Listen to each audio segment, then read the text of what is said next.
টোনা, আমার কিন্তু ডিম পাড়ার সময় হয়ে আসতেছে। তোমার কি মনে আছে গতবারে সেই ঘটনা? আমার দুটো ছানাকেই ওই নিষ্ঠুর শিয়ালটা কিভাবে খেয়ে ফেলেছে।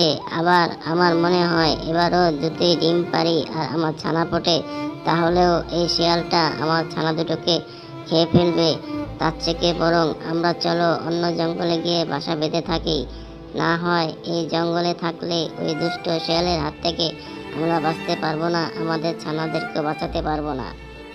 টুনি, তোমার চিন্তা ভাবনা ও পরিকল্পনা অনেকই ভালো, কিন্তু ওই জঙ্গলে যে আমাদের বিপদ হবে না সেটা তুমি কিভাবে বুঝবে? টোনা, সেটা পরে দেখা যাবে। আমি এই জঙ্গলে থেকে আমরা মরতে পারবো না, আর আমার ছানাদেরকেও এই জঙ্গলে থেকে আমি মারতে পারবো না। ঠিক আছে টুনি, তোমার কথাই হবে। তাহলে চলো আমরা এখনই বেরিয়ে পড়ি। এই বলে টুনি আর টোনা অন্য জঙ্গলে বাসা বাঁধার জন্য রওনা হয়। আর এদিকে মাঝ রাস্তায় এসে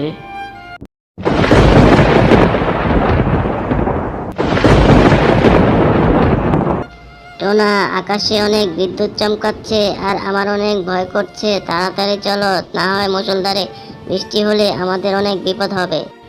ওই যে দেখো টুনি, কত বড় একটি আম গাছ। ওই আম গাছের ডালে গিয়ে বসি, আর আমার অনেক ক্ষুধা লেগেছে। চলো আমরা গিয়ে কিছু আম খাই। তারপর এদিকে টোনা ও টুনি মনের সুখে আম গাছ থেকে আম খেতে থাকে। আর টুনি টোনাকে বলে, এই গাছের আমগুলো অনেক মিষ্টি ও মজা, আর গাছের ডালটা অনেক শক্ত। চলো আমরা এখানে বাসা বাঁধি। ঠিক আছে টুনি, তোমার কথা মতোই হবে। কালকে সকালে জঙ্গলে গিয়ে খড়কুটো এনে আমরা এই ডালে একটি শক্তপোক্ত বাসা বানাবো। এই বলে টুনি আর টোনা ঘুমিয়ে পড়ে। আর পরের দিন সকালবেলা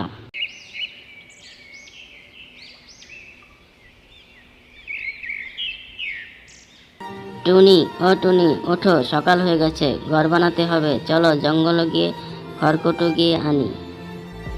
এই বলে টুনি আর টোনা ঘর বানানোর জন্য জঙ্গলে বেরিয়ে পড়লো খড়কুটো আনার জন্য। তারপর টুনি আর টোনা খড়কুটো এনে সুন্দর একটি বাসা বানায়, আর এই বাসাতেই অনেক দিন থাকতে থাকে। কিন্তু হঠাৎ করে একদিন দেখে, এই টুনি টোনা, তোরা আমার এই শখের আম গাছে কেন বাসা বানিয়েছিস? যদি তোরা ভালো চাস তাহলে আমার এই শখের আম গাছ থেকে তোরা অন্য গাছে চলে যা, আর নাই তোর খবর আছে। জলপুরি, তুমি এভাবে বলো না। আমরা অনেক কষ্ট করে এই বাসাটা বানিয়েছি, আর আমাদের কোনো বাসা নেই, তাই এই বাসাটা আমরা এই গাছের ডালে বানিয়েছি, আর তুমি আমাদেরকে বলছো যেতে।